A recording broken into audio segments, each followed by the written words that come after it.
The conference room in Paris went completely silent. 200 of the world's most elite pastry chefs, Michelin-starred restaurant owners, and food critics sat frozen, their forks suspended in midair. The woman standing at the front of the room, dark sunglasses covering her eyes, white cane resting against the podium, had just revealed something that shattered everything they thought they knew about her. "Yes," she said softly, her voice carrying across the stunned room. "I am completely blind. I have been since birth. Every award-winning pastry you've tasted today, every technique you've praised, every innovation you've celebrated, I created them all without ever seeing a single color, texture, or presentation." The head judge's voice cracked when he spoke. "But that's impossible. If you want to know how a woman they called worthless, useless, and a waste of space became the most celebrated pastry chef in the world, you better buckle up, because this story will give you chills. Smash that like button if you believe that people who doubt you today will be forced to applaud you tomorrow, and drop Queen Maya in the comments if you're ready for this incredible journey. Let's go back to where it all started. In the busy commercial district of Kumasi, Ghana's second-largest city, there was a small family bakery called Sweet Grace. It had been run by the Mensah family for 3 generations, known for decent bread and pastries that locals bought out of habit more than enthusiasm. The bakery was managed by the eldest son, Kwame, a bitter man in his 40s who blamed everyone else for the bakery's declining business. Working in the back room, hidden from customers, was his younger sister Maya, 25 years old and blind since birth. Maya had been working at the family bakery since she was 16, doing the jobs nobody else wanted. Kneading massive amounts of dough by hand until her arms ached, cleaning flour-covered surfaces, washing industrial baking trays and scalding water. She worked 12-hour days, 6 days a week, paid nothing because Kwame said room and board in the tiny storage room where she slept was payment enough. The customers didn't even know she existed because Kwame kept her hidden in the back, ashamed of having a blind sister. But the community knew about Maya, and they were merciless. When she walked to the market to buy supplies, using her white cane to navigate the crowded streets, people would deliberately bump into her and laugh. Children would throw small stones at her, calling out, "Blind bat! Blind bat! Can't see where she's going." Vendors would cheat her on prices, giving her spoiled vegetables and stale goods, knowing she couldn't see the quality. Other shopkeepers would mock her to her face. "Why does your brother even keep you around? What use is a blind person in a bakery? You probably poison the food without even knowing it." Maya's own family was worse than strangers. Her brother Kwame treated her like a servant, barking orders and criticizing everything she did. "Maya, you're kneading too slow. Maya, you mixed this wrong. Maya, you're useless, just like always." When the bakery had a bad sales day, he'd blame her. "It's because customers can sense a blind person touch their food. You're bad for business." Her sister-in-law Grace was even crueler, constantly reminding Maya that she was a burden. "We feed you, house you, give you purpose when no one else would hire a blind woman. You should be grateful we don't throw you out on the street where you belong." The extended family agreed. At family gatherings, her aunts and uncles would say things like, "Poor Kwame, stuck taking care of a useless sister. What a burden."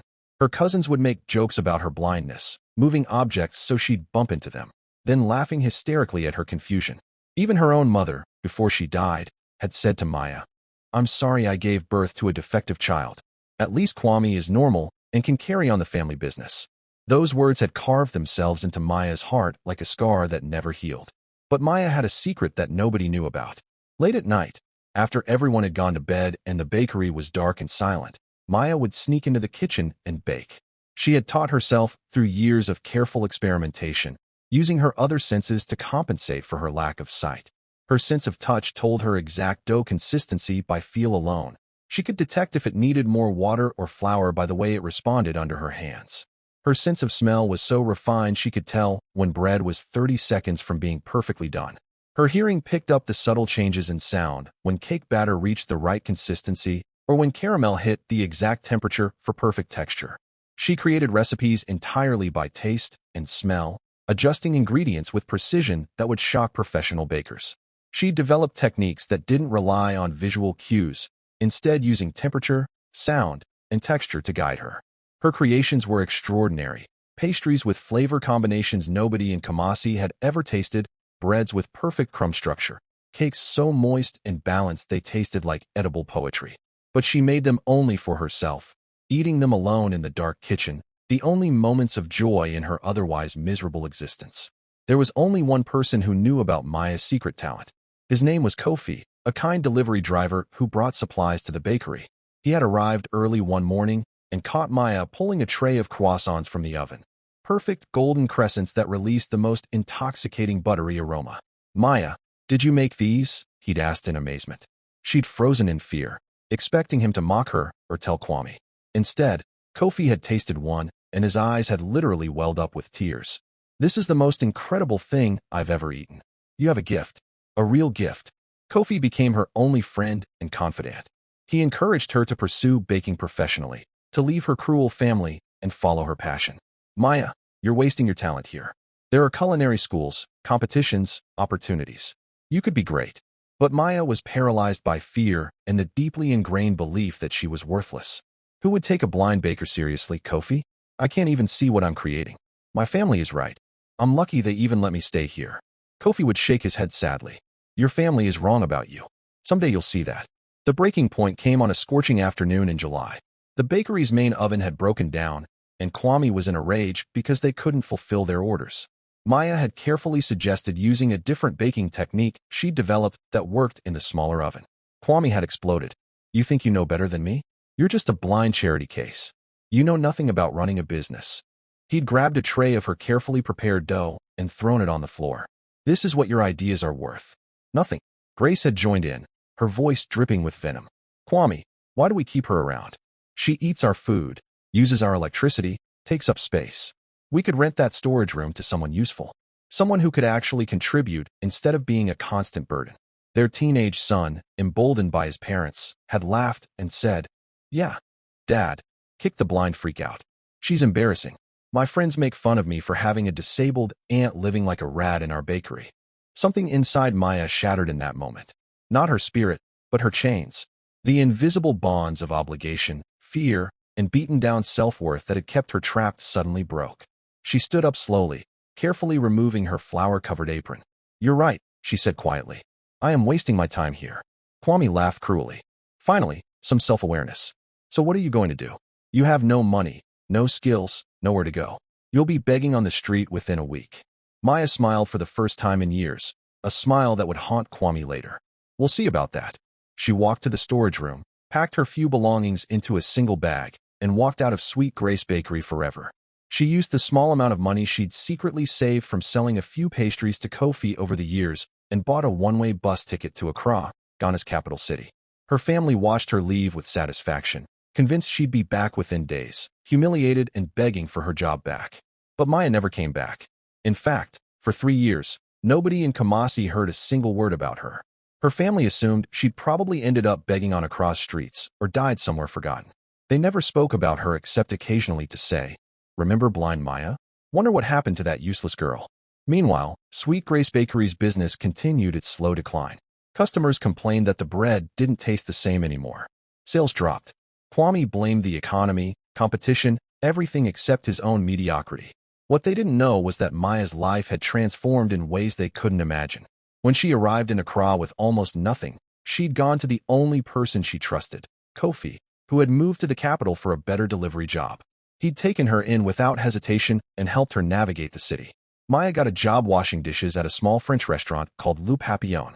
The owner, a kind Ghanaian French woman named Claudette, noticed how carefully Maya listened to the kitchen sounds, how she could identify dishes by smell alone. One evening, when the pastry chef called in sick and they had no desserts for a fully booked dining room, Maya had shyly offered to help. "I can bake. I've been doing it for years." Claudette, desperate and intrigued, had said yes. Maya created 3 simple desserts that night using only her senses: a chocolate lava cake with perfect molten center, a lemon tart with ideal balance, and a passion fruit mousse with silky texture. The customers' reactions were unprecedented. They demanded to know who the new pastry chef was. Claudette had been shocked. "Maya, you told me you were a dishwasher. You didn't mention you're a phenomenal pastry chef." Maya had smiled sadly. "I didn't think anyone would take a blind baker seriously." Claudette's response changed Maya's life. "Talent is talent. Blindness is irrelevant. You're hired as my pastry chef, effective immediately." Under Claudette's mentorship, Maya flourished. Claudette enrolled her in a professional pastry program at a culinary institute, advocating fiercely when administrators questioned whether a blind student could succeed. Maya proved them all wrong, graduating top of her class. Her creations began attracting attention beyond the restaurant. A food blogger visited Le Papillon and wrote a viral article titled, "The Blind Pastry Chef Creating Magic in Accra." International food critics started making reservations specifically for Maya's desserts. She developed signature techniques that compensated for her blindness, using temperature probes, audio timers, textured mats for measuring, and her extraordinary sensory abilities.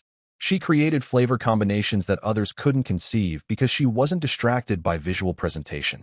She focused purely on taste, aroma, and texture. Within 2 years, Maya had been invited to compete in the African Pastry Championship. She won. Then she competed in the International Pastry Competition in Paris. She won again, becoming the first blind chef to ever win the prestigious competition. Food magazines featured her story. She was invited to guest chef at Michelin-starred restaurants across Europe. She published a cookbook that became an international bestseller. She opened her own pastry school in Accra that specifically recruited and trained bakers with disabilities, proving that physical limitations didn't determine culinary potential. By year 3, Maya had become one of the most celebrated pastry chefs in the world. She'd been featured in documentaries, given TED Talks, won numerous international awards, and had become wealthy beyond anything she'd imagined. But she never forgot where she came from or the people who had broken her down.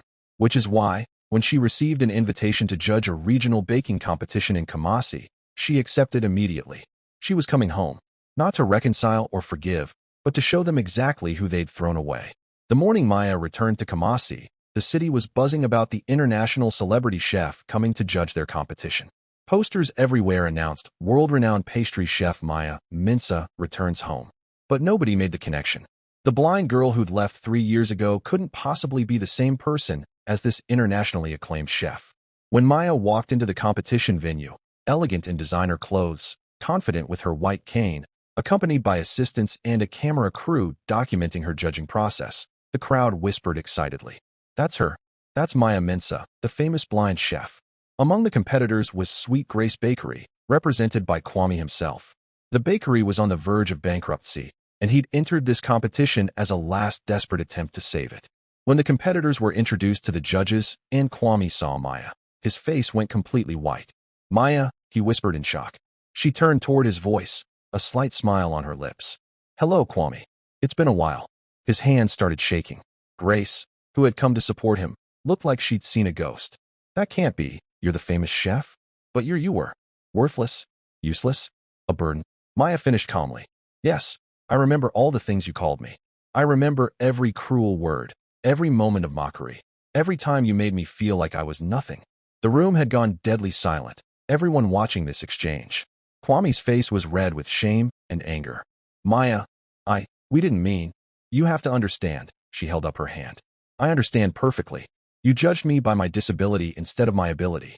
You saw what I couldn't do instead of what I could. You threw away family because you were ashamed of imperfection." The competition began, and Kwame's entries were mediocre at best. The same uninspired recipes Sweet Grace had been making for decades. When Maya tasted his bread, her face showed no emotion. She made notes and moved on. When the competition ended and it was time to announce winners, Maya took the microphone. "Before I announce the results, I want to share something with everyone here. 10 years ago, I was working in a bakery in this very city. I was treated like I was worthless because I'm blind. I was mocked, belittled, hidden away like something shameful. The owners told me I was useless, that I'd never amount to anything, that I was a burden they were generous to tolerate." The crowd murmured, many recognizing the Sweet Grace Bakery story that had circulated in whispers. That bakery is represented in this competition today by my brother Kwame, the man who threw my work on the floor and told me my ideas were worth nothing. Here's what he didn't know then and what I want everyone here to understand now. She paused, letting tension build. Every technique that bakery uses, I developed them during those late nights when I baked alone. Every recipe they claim as their family tradition, I created them. For years, they unknowingly built their entire business on the foundation of work done by the blind sister they treated as worthless. Kwame's face crumbled. Grace started crying. The crowd gasped. Maya continued. "After I left, their business collapsed because the heart of it was gone. Not because I'm special or they're terrible bakers, but because they never valued the contribution I was making. They couldn't see past my disability to recognize my ability. And that blindness, that willful refusal to see someone's worth, is far more handicapping than my physical blindness has ever been.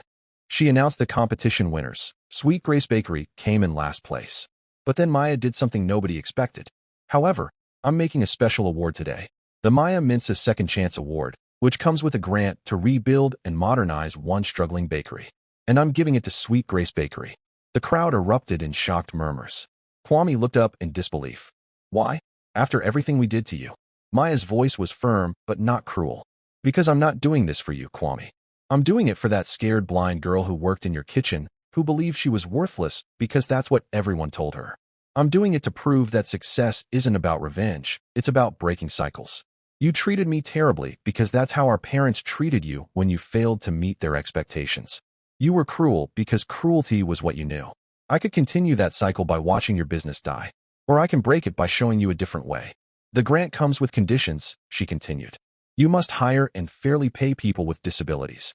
You must attend training on inclusive business practices. And you must publicly acknowledge that the techniques you've used for years came from your blind sister, whom you treated as worthless. If you agree, Sweet Grace can survive and become something better than it ever was. Kwame was openly crying now, nodding desperately. Yes, I agree to everything. Maya, I'm so sorry. I was so wrong about you. Maya turned to address the crowd. I share this story not to humiliate my brother, but to teach everyone here a lesson I learned the hard way. People will judge you by your limitations. They'll tell you what you can't do, what you'll never achieve, where you don't belong. Some of those people will be strangers, but the cruelest ones will often be family, the people who should protect and believe in you. When that happens, you have two choices: believe them and shrink into the small box they've built for you, or prove them spectacularly wrong by becoming exactly who you were meant to be despite their doubt. The room erupted in applause. News of Maya's speech went viral within hours. Her story of transformation from mocked blind baker to world-renowned chef, and her choice to help rather than destroy the family who'd hurt her, became international news. She returned to Accra that evening, leaving Kumasi behind once again, but this time with her head high, her purpose clear, and her heart finally at peace. She'd returned not for their approval or apology, but to prove to herself that she'd fully healed from their cruelty. Years later, Sweet Grace Bakery transformed into a thriving, inclusive business that employed people with various disabilities, won awards for their innovative practices, and became known for quality that finally matched Maya's original vision. Kwame never stopped feeling ashamed of how he'd treated his sister, but he channeled that shame into becoming an advocate for people with disabilities in business. He spoke publicly about his failures, using his story to teach others not to make the same mistakes. Maya continued her extraordinary career, but her greatest pride wasn't her awards or fame. It was her pastry school in Accra that had trained hundreds of bakers with disabilities who went on to successful careers. She'd proven that what society sees as limitations are often just challenges waiting for creative solutions. That disability doesn't mean inability. That the people who mock you today might be the ones applauding you tomorrow if you refuse to let their judgment define your potential. So here's what you need to take from Maya's story. The people who doubt you today are not fortune tellers predicting your future. They're just people with limited imagination telling you about their own limitations. When someone treats you as less than you are, that says everything about them and nothing about you. Your worth isn't determined by their inability to see it. Sometimes the greatest success isn't measured by fame or wealth, but by becoming so completely yourself that the opinions of people who try to diminish you become utterly irrelevant. And the most powerful revenge isn't destroying those who hurt you. It's succeeding so profoundly that you can afford to help them without needing anything from them in return. If Maya's story touched you, inspired you, or made you believe in your own untapped potential, share this video with someone who needs to hear that their perceived limitations don't define their possibilities. Comment below with one dream you've been told you can't achieve. Let's prove the doubters wrong together. Subscribe to this channel because we're here to tell stories that remind you that you are capable of extraordinary things regardless of what others say. The blind girl they mocked became the chef they celebrated.